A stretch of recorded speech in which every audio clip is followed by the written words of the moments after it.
Hello there. Great afternoon, Forex traders around the world. This is Mohammed Kande, co-founder of Forex Executives, coming at you with a analysis video on Canadian dollar, Japanese yen. I'm really excited about this pair. I think that we're going to get some amazing movement in the market. So I wanted to share some insight with you, help you guys identify direction so that we can kind of have an understanding of what's going on in this market. So let's, without further ado, let's just jump right into it, man. So I'm on a weekly chart. I like to separate my charts. I like to have a weekly chart and I like to have a daily chart, and I usually have them side by side. I have a pretty large monitor, but just for the sake of our analysis, we're just gonna superpose them. Okay, so let's just take a look at the weekly chart first. What's very important, before anything is identifying major levels in the market, levels where price is actually going to turn around. So that's the first thing you do. If you guys see, I got my resistance, supported resistance here, and they kind of line up with zones as well, right? These are nice zones in the market where price is more than likely going to come and touch, and when price reaches these areas, you can expect price to either break them and continue on down, or to bounce off of these areas. More than not, price usually likes to bounce off of these areas. So this is another one right here, right? So and these zones are very good, but for the sake of what we're doing right now, for the sake of our analysis, we're just going to focus within these zones right here. So we have our top zone, our major zone right here, and then we have our low zone, right?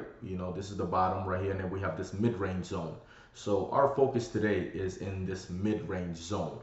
So I'm just going to get rid of these right here, as we've identified top, bottom, and we've identified the mid-range zone. The reason why I like the mid-range zone, and the way that I was able to identify the mid-range zone, was because of this right here. So price comes back, shoots off.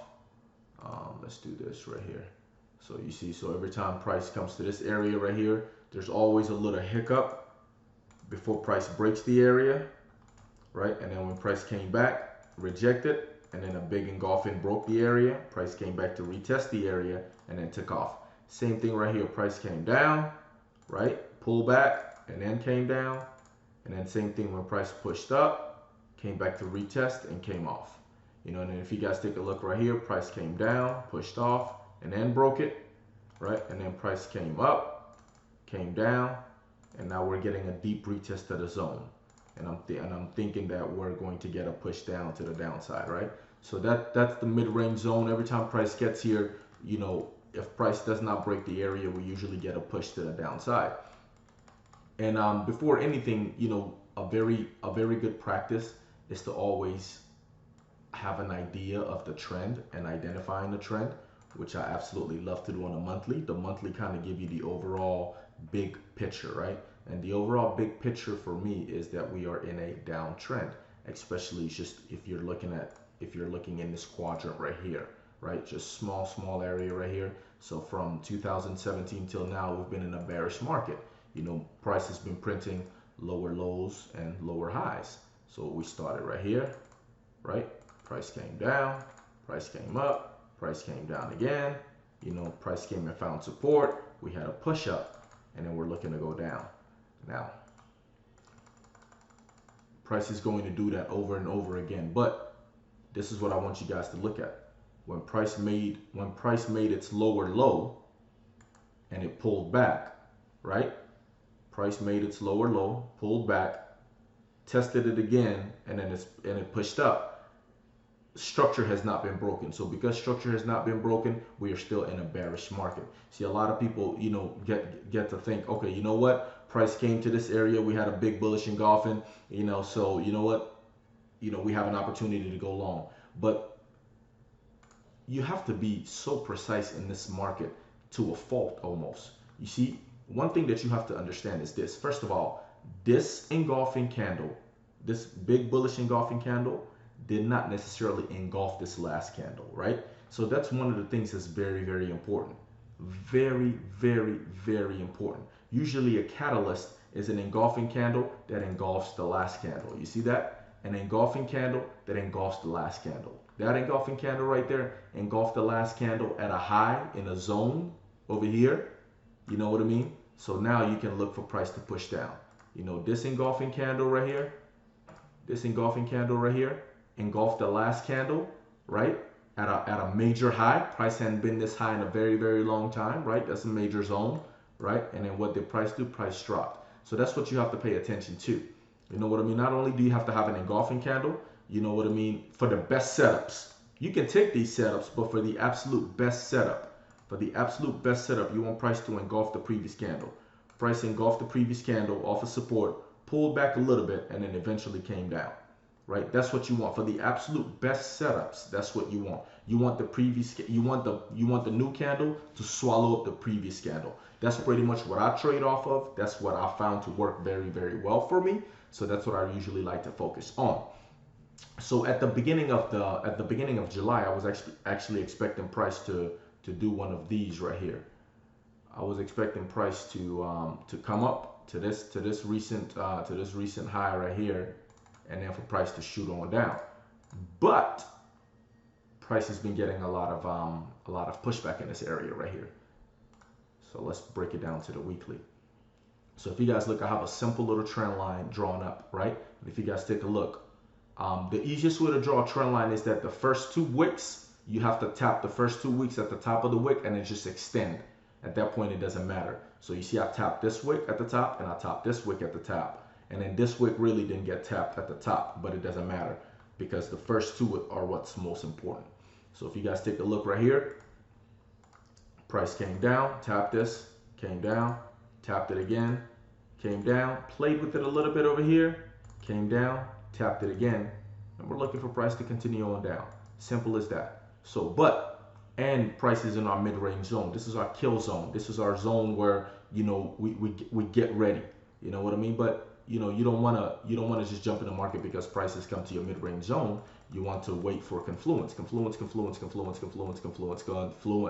That's what makes the difference between the losers and the winners. The winners are patient. The losers, as soon as price reaches a level, they just jump in the market and then they get taken out. Whereas the winners are very, very patient. They're very, very patient. You know what I mean? What did we just talk about just a little bit earlier? An engulfing candle. You want the engulfing candle to engulf the last candle. This candle right here has engulfed the previous 1, 2, 3, 4, 5 candles. It's the largest candles. It's the largest candle on the daily chart in the last week.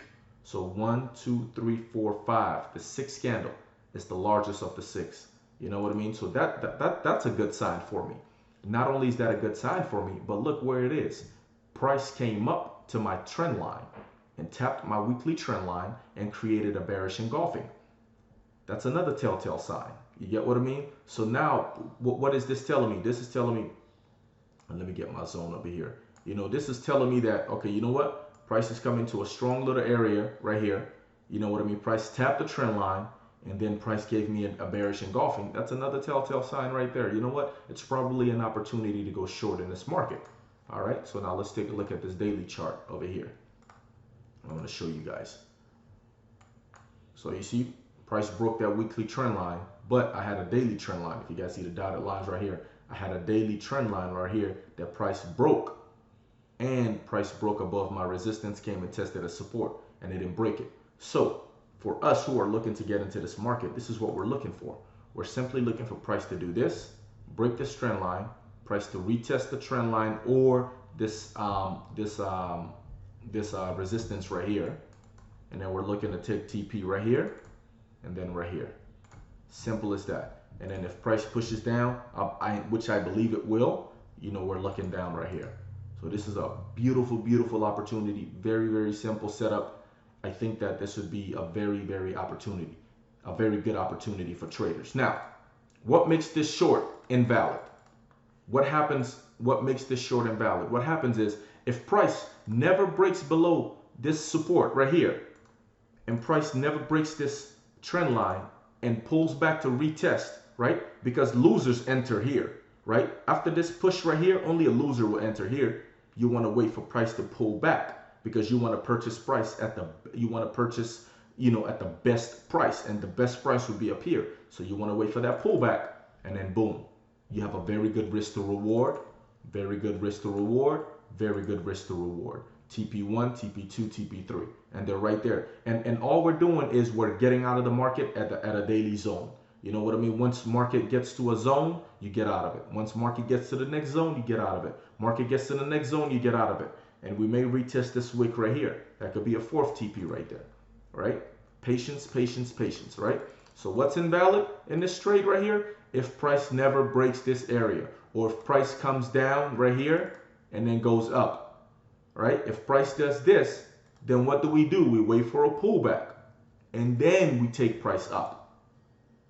Either ways we're going to eat, either ways we're going to make money, either ways we're going to get pips. It doesn't matter which way the price goes. So if price comes and taps this trend line and does not break it and pushes up to the upside, we wait for price to break this this bearish trend line, the weekly one. All right, when price breaks it, we wait for a retest. At the retest, we purchase it here, and then we take it TP1, TP2, right here. Easy, easy, easy setup. And this is a major zone right here. This is the top of that zone that we talked about. So when price gets to this area right here, then we're looking to short again, because this zone right here, every time it's a nice catalyst. Every time prices come to this area, price has kind of gotten away. You know what I mean? Right here, right here. So if price comes back, more than likely, and this becomes a nice supply zone, because price has not been to this area in quite some time. So if you guys take a look right here, this is a supply zone. So when price reaches this area, it's a beautiful opportunity for the short. All right. And if price breaks above this supply zone, then we look to go long. All right, guys. So this is what I have on Canadian dollar, Japanese yen, CADJPY. I'm really, really excited. I hope that everyone who watches this this analysis actually locks and loads, and patience is everything. You know what I mean? All these gurus on Instagram, on YouTube, on Facebook, and everywhere else talk to you about strategy, strategy, strategy. You know, what I tell all of my students is psychology, psychology, psychology. Because it don't matter how great that freaking strategy is. If your psychology is not up to par, you're going to lose every single time. And that is a fact.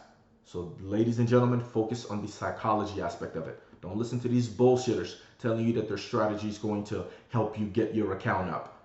If you've been a losing trader, it's because you've been focusing most of your time on technical analysis and a little of your time on mental analysis, where you're supposed to be spending the bulk of your time on the mental analysis side of things. And that is just the honest truth. If you want to become a successful, consistent trader, month in, month out, you need to focus on the mental. You need to dive into yourself and find out the type of person you are. Because if you're a greedy asshole, the market is going to show you. If you're a patient person, the market is going to show you. If you're a person that just can't handle stress, the market is going to show it. Whatever type of personality you have, the market is going to flush it out. So you need to find out the type of person you are. And you need to work on that. And that is the only way that you are going to become a consistent, successful trader. Happy trading to everyone. I hope that everyone has a marvelous week. Any questions at all, don't hesitate to drop them in a comment. I'm here to be of assistance and of value to any and everyone. Thank you.